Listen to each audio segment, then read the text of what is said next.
11,000 से बढ़ाकर 15 से 18,000 कर दिया गया। 12,000 पर आजकल का लेबर और नौकर कैसे जीवित रह पाएगा, अपने परिवार को कैसे जिलाएगा। वीकली ऑफ होनी चाहिए, वो भी अब चर्चाएं हो रही। मैं तमाम हिंसक प्रदर्शन का खंडन करता हूं। सार्वजनिक संपत्तियों को बर्बाद करने का कोई अधिकार नहीं देता। आज नोएडा के फेज 2 में मिनिमम सैलरी बढ़ोतरी को लेकर मजदूरों के द्वारा हिंसक प्रदर्शन किया गया, जिनमें स्किल्ड, अनस्किल्ड और सेमी स्किल्ड लोग शामिल हैं। और ये प्रदर्शन इतना उग्र हुआ जिसमें प्राइवेट, सरकारी और पुलिस की व्हीकल को भी आग के हवाले कर दिया गया।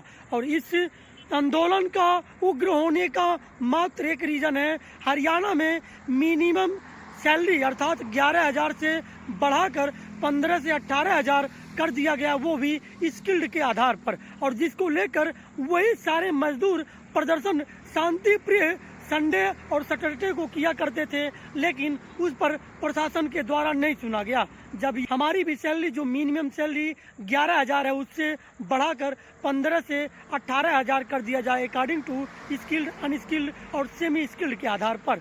और ये चिंता की बात है कि ऑफिसर्स, उनकी जो मूलभूत सुविधाएं हैं, 12,000 पर आजकल का लेबर और नौकर कैसे जीवित रह पाएगा, अपने परिवार को कैसे जिलाएगा।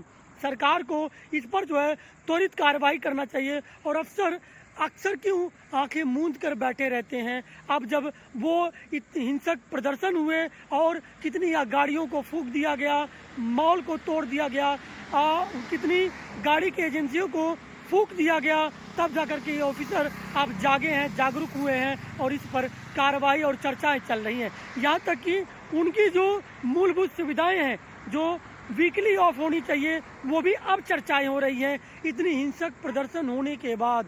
हालांकि इतनी हिंसक प्रदर्शन नहीं होना चाहिए। मैं तमाम हिंसक प्रदर्शन का खंडन करता हूं। अगर आपको अपनी मांग मंगवानी है तो आपसे सार्वजनिक संपत्तियों को बर्बाद करने का कोई अधिकार नहीं देता, पर यदि आपके अधिकार को पूरा नहीं किया जाता तो आप जो है सरकार के सामने अपने फेवर को, अपने पक्ष को रख सकते हैं।